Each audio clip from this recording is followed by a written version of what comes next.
Iran अब जिस तरह की मिसाइलों से इजराइल के शहरों पर हमले कर रहा है, उसकी कल्पना न तो इजराइल ने की थी और न ही अमेरिका ने। हालात ये हो गए हैं कि ईरान के जबरदस्त पलटवार से रूस और चीन का भी जोश हाई हो चुका है। दोनों ने ही अमेरिका और इजराइल को सीधी धमकी दे डाली है कि अगर ईरान के परमाणु ठिकानों पर हमले नहीं रोके गए तो फिर जंग बेहद विनाशक हो जाएगी। इस वक्त पूरे इजराइल में गाजा जैसी तस्वीरें दिखाई देने लगी हैं। ये कहना गलत नहीं होगा। हालात ये हो गए हैं कि इजराइल की राजधानी तेल अवीव में ईरान की बैलिस्टिक मिसाइलों ने तूफानी तबाही मचाई है। सिर्फ 2 घंटे के अंदर ही तेल अवीव पर 12 मिसाइलों से हमला किए गए, जिसमें 25 से ज्यादा इजरायलियों के मारे जाने की खबर है। ईरान के हमले ये साबित कर रहे हैं कि ईरान पर जिस तरह से 13 जून से 17 जून तक खूनी हमले हुए, उसने ईरान को भले ही भारी नुकसान किया, लेकिन ईरान ने अब हाइपरसोनिक बैलिस्टिक मिसाइलों और आत्मघाती ड्रोन से खूनी हमले करने शुरू कर दिए हैं। और इस वक्त की सबसे हैरान करने वाली खबर यह है कि अमेरिका और इजराइल मिलकर 180 जेट से ईरान पर हमला करने जा रहे हैं, जबकि अमेरिका और इजराइल के लिए सबसे बड़ी चुनौती ईरान का फोर्दो परमाणु ठिकाना साबित हो रहा है, जो जमीन में इतनी गहराई में है जिससे 30,000 पाउंड का बंकर बस्टर बम भी आसानी से तबाह नहीं कर पाएगा। इधर ईरान के समर्थन में रूस और चीन खुलकर सामने आने लगे। पुतिन ने 2 चूक कह दिया है कि इजराइल के हमलों से ईरान के भूमिगत परमाणु अड्डों को नुकसान नहीं हुआ है। वहीं ट्रंप ने ऐलान किया है कि जब तक खामनेई को नहीं मारा जाएगा तब तक इजराइल हमले करता रहेगा। इजरायली हमले बेशक ईरान के लिए काल साबित हो रहे हों, लेकिन ऐसा बिल्कुल भी नहीं लग रहा कि ईरान के 20 टॉप कमांडर, 4 टॉप परमाणु वैज्ञानिकों के मरने के बावजूद ईरान के तेवर ढीले पड़े। पिछले 8 घंटे में इजराइल ने ईरान में अराक हैवी वाटर रिएक्टर पर हमला कर दिया। कुछ घंटे पहले ही इजरायली सेना यानी कि आईडीएफ ने अराक और खुंदाब शहर के लोगों को इलाका खाली करने की चेतावनी दी थी। अराक में हैवी वाटर रिएक्टर है। ये फैसिलिटी ईरान के न्यूक्लियर प्रोग्राम का एक अहम हिस्सा है। इसके साथ ही अराक में बड़े पैमाने पर हथियारों का उत्पादन होता है, जिसे इजराइल ने 40 जेट के हमलों से तबाह करने की कोशिश की है। अभी तक ईरान के नातांज परमाणु ठिकाने को तबाह करने का दावा किया गया है, लेकिन अचानक ईरान के समर्थन में रूस और चीन ने बयान देना शुरू कर दिया।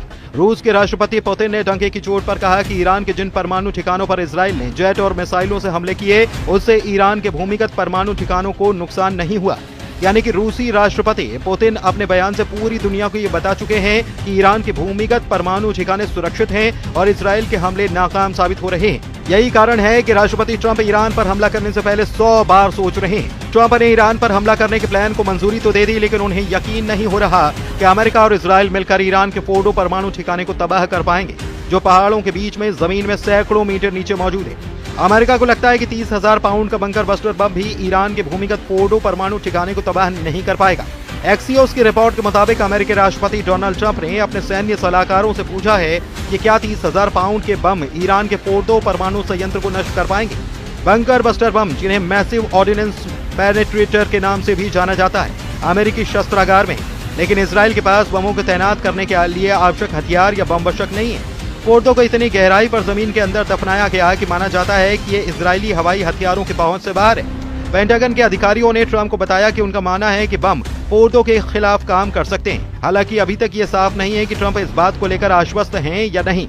एक्सियोस की रिपोर्ट के मुताबिक 30,000 पाउंड के बमों का इस्तेमाल कभी भी वास्तविक युद्ध में नहीं किया गया, केवल परीक्षणों में किया गया। इजरायलियों ने अमेरिकी अधिकारियों से कहा है कि भले ही वे बमों से फोर्डो को नष्ट नहीं कर सकते, लेकिन वे ईरान को मिट्टी में मिला सकते हैं। उधर अमेरिका के राष्ट्रपति ट्रंप का दावा है कि उनकी वॉर रूम में मीटिंग हुई है। कुछ लोग इसे सिचुएशन रूम कहते हैं।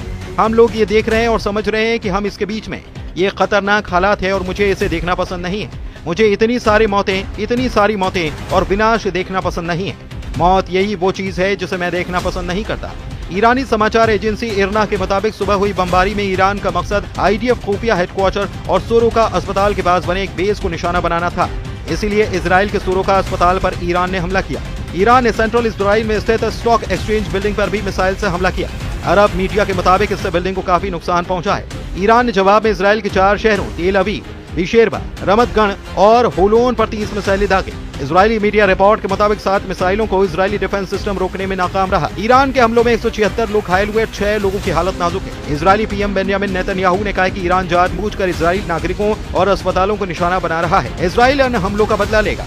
ईरान और इजराइल के बीच जंग 7वें दिन में पहुंच गई। अब तक इजराइल के 25 लोग मारे गए हैं, तो वॉशिंगटन स्थित एक ह्यूमन राइट्स ग्रुप ने दावा किया कि ईरान में मौत का आंकड़ा अब 639 हो चुका है और 1329 लोग घायल हुए हैं। इधर ईरान और इजराइल की भीषण जंग ने दुनिया को बांटना शुरू कर दिया है। रूस, चीन और तुर्की ने इजराइल का खुलकर विरोध करना शुरू किया है और साफ चेतावनी इजराइल और अमेरिका को दी है कि ईरान पर हमले बंद करो, वरना अंजाम बुरा हो सकता है।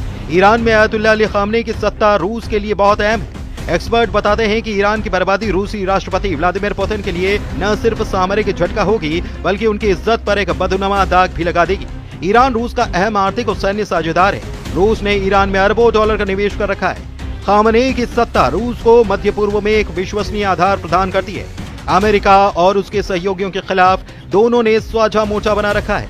खामनेई का शासन रूस की भूमिगत राजनीति और आर्थिक रणनीति का एक महत्वपूर्ण हिस्सा है। ईरान का अगर पतन होता है तो रूस के लिए यह सीरिया से भी बड़ा झटका होगा।